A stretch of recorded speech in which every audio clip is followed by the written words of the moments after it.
1,000 years before Jesus was crucified and 400 years before crucifixion existed, that in verse 16 of Psalm 22 it says that his hands and feet would be pierced. It also says in verse 16 that he would be surrounded by foreigners and enemies. Well, gee, that sounds like the Romans and the Roman soldiers.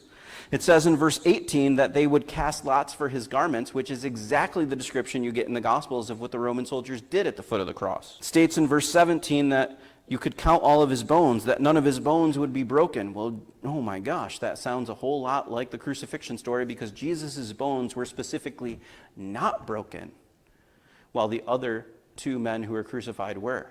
In verse 27 of Psalm 22, whomever's hands and feet are pierced, that acts as the Toloth worm, who was surrounded by foreigners and enemies, who had lots cast for his garments, who had no bones broken, because of that man, all nations would come to worship Yahweh. Well, gee, does that sound like anybody you know? It sounds like Jesus.